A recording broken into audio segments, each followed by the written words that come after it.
If you've ever wanted to feel like the world is collapsing around you while you stab infected with a rusty screwdriver and cry over characters that break your soul, The Last of Us Part 2 on PC is your ticket in.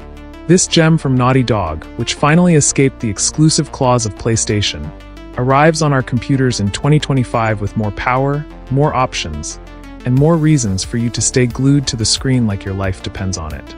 Is it perfect? No. Is it unforgettable? Absolutely. Let's start with what makes The Last of Us Part 2 so special and, at times, so divisive: its story. If you haven't played the original, seriously, where have you been for the last 12 years? I'll catch you up real quick.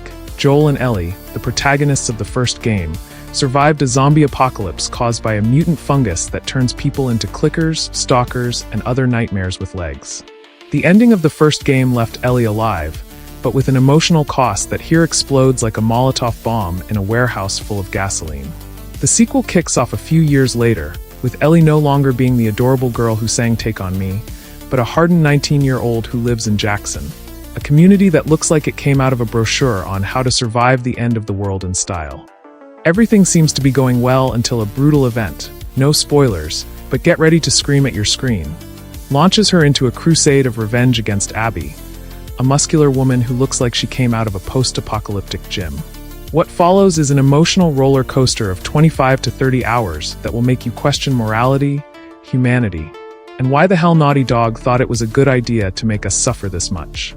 The brilliant and controversial twist is that you play from the perspectives of Ellie and Abby, the two protagonists/antagonists. Ellie is pure fire and pain, while Abby has her own motives that, surprise, aren't so crazy when you see them from her side. It's like Naughty Dog said, "Hey, what if we make you hate someone and then force you to love her?" It works sometimes. The narrative is dense, gray, and gives you no rest. There are brilliant moments, like the flashbacks with Joel that rip your heart out, and others that feel eternal, like you're trapped in a loop of kill, cry, repeat. Personally, I love how it forces you to think, but I won't lie.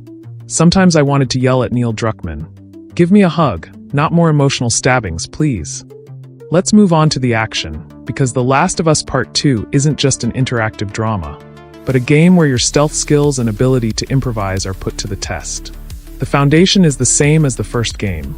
You explore, collect resources, cloth, alcohol, screws, and face infected inhumans with an arsenal that goes from a brick to a silenced rifle. But here everything is polished to infinity. Stealth is king. You can crawl through grass, hide under cars, and stab enemies with a precision that makes you feel like a post-apocalyptic ninja. The encounters are tense, with enemy AI that flanks you, hunts you, and even yells out the names of fallen comrades. Yes, you'll feel guilty. If you get spotted, prepare for visceral chaos. Punches, dodges, and gunshots that sound like the world is ending again. The enemy variety, from classic clickers to shamblers, some fat guys that spit acid, forces you to constantly change your strategy. Exploration also shines. The environments are semi-open, with abandoned buildings full of details, notes, photos, a dusty PS3 that tell mini-stories. Gathering resources to upgrade weapons or craft Molotovs is addictive, though sometimes you'll wonder, seriously, Ellie, you found duct tape in a public restroom? The new no-return mode, a roguelike, adds hours of fun. You choose a character, face waves of enemies, and unlock upgrades. It's like Naughty Dog saying, "Here, so you don't complain that we only make you cry." On PS4, The Last of Us Part 2 was already a visual madness, but on PC it reaches the next level. With support for 4K, ultra-wide displays, and technologies like DLSS, this game is a spectacle. The forests of Seattle are so detailed you can almost smell the moss. Clothing textures wrinkle realistically, and facial animations are so good you see every tear from Ellie, as if she were right in front of you. The lighting, though it doesn't use ray tracing, is superb, with shadows that give depth to every corner. I tested the game on a decent mid-high-end PC, and with everything maxed out, I reached 100 to 120 FPS at 1440p with DLSS in quality mode in some parts, though there were drops down to 70 and even 60 FPS at times. If you activate frame generation, you can reach 180 FPS, although sometimes you notice weird artifacts in the hair during cutscenes. A Day 1 patch fixes this, according to Sony. It also runs on Steam Deck or ROG Ally, but at 30 to 40 FPS with low settings, so don't expect miracles there. Load times are fast with an SSD, but if you're using an HDD, get ready to count mutant sheep. Still, it's an excellent port compared to how the first part launched. Don't know if you remember, or for those who don't know, it was a total disaster. Not even high-end PCs could hit 60 FPS. I don't even want to remember that. But here, they nailed it, so I give them a 10 out of 10 on the port.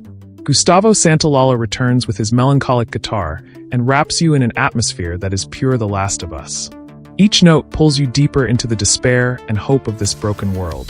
The sound effects are brutal. The click of a clicker, the creaking of wood when breaking a window, the scream of an enemy as they fall.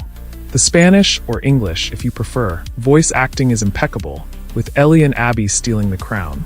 This version brings the lost levels, cut from the original game, and developer commentary, which are a gift for fans and those curious about game development.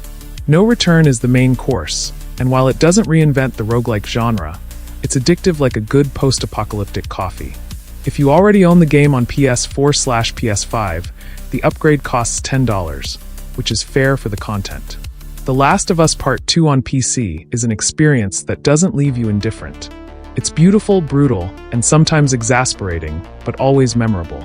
Naughty Dog delivers a solid port that takes advantage of modern hardware without the stumbles of the first PC release. Is it for everyone? No, its dark tone and dense pace may scare some off. Is it for me? Yes, because I love suffering in style. And so we've reached the end of this little review. If you liked this video, smash that like button, subscribe, and activate the notification bell so you don't miss any of our future videos. We invite you now to check out the video I'm leaving right here on screen, which I'm sure you're going to love. As always, thank you so much for watching this video, and I'll see you in the next one. For now, I'm off to play the guitar with Ellie in the game and pretend I didn't cry at that ending again. And remember, we are Gamespedia EX, your AI favorite video game source. I'll be back.